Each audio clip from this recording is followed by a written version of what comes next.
The easiest way to die is to just wake up in the morning and say, I die, I die, I die, I die, I die. By the time you say it at 12 p.m., something will happen. Don't harass anybody with your condition. God is not harassed. Obey. Obey. There are some things God told you about your marriage, about your business, that you are yet to obey. You are trying to beat the corner. Simple obedience. Pay your tithe. You find it difficult. Give offering. You find it difficult. Serve God. Win souls. You find it difficult. He said, if you find it difficult to run with men, what will happen when you are meant to run, when you begin to run with horses? Simple instruction you cannot obey. If you don't pay your tithe, you already devastate everything. Forget about prosperity. Forget about it. No person who defies the principles of tithe will prosper by God. Say, I said it. You will be sponsoring things that you're not supposed to sponsor. And when the devil is going to take it, if you're supposed to pay 10,000 naira, the devil will take 100,000 naira. Sometimes 1 million. He doesn't have mercy. He's a taskmaster. When he takes, he leaves nothing behind. Tithe is a covenant. It's a mystery. If you want to prosper, your attitude to tithe will show whether it is what registers you in the school of prosperity. I didn't know there are schools in heaven until I went to retreat about 2 years ago. You know what I saw? The moment I checked into that hotel, it was around Ada George area, a secluded place. I checked into that hotel and I prepared myself, get myself ready. So when I check in for a retreat like that, I like to sleep and first of all take a nap, rush myself. So I lie down because I know God always speaks to me once I enter. And I saw myself in a vision, in a dream. I saw myself in a very beautiful school. And I was called by my name. The secretary called my name and gave me admission letter. You know what he said? While he was attending to me, somebody was attending to some others who were coming out. He said, make sure you use it very well. Congratulations. And to me, he said, welcome to the school of power. Welcome to the school of power. So it was that year, for all my prayer, that I was just admitted. After all these years,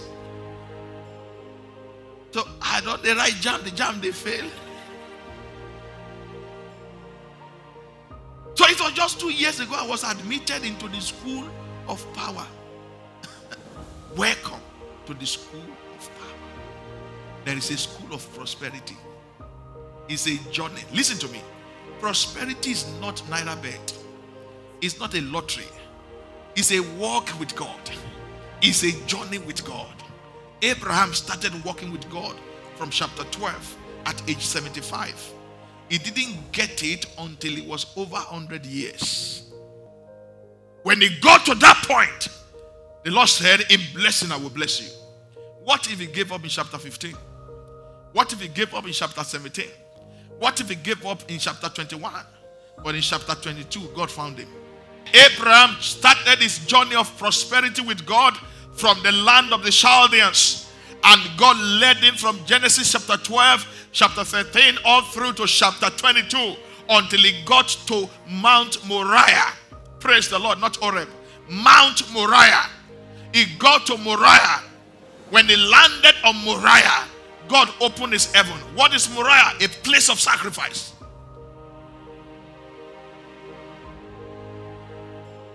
It's a journey. You don't break the chain. You don't break the chain. It's a journey.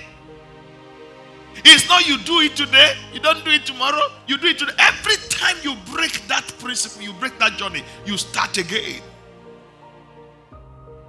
You must be consistent. The problem of people in the church is not that they don't believe in this, but they are not consistent in what they believe.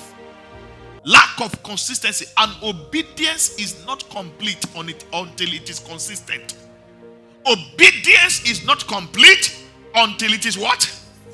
Write it down. Obedience is not complete until it is consistent. It must be consistent. To be complete, it must be consistent. It must be regular. It must flow consistently. Whatever you believe in, you must hold on to it.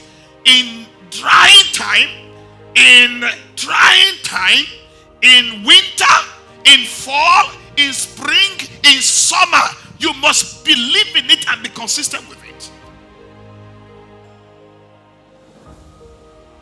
When it is convenient, when it is not convenient. Apostle Paul was writing to Timothy, he said, be instant in season and out of season. Be consistent both in season and out of season. Apostle Paul was writing, he said, I know how to abase and I know how to abound. I know how to be consistent both when it is convenient and when it is not convenient. Because obedience is not complete until it is consistent. Obedience is not complete until it is consistent. Every time you disobey, you have a speed break.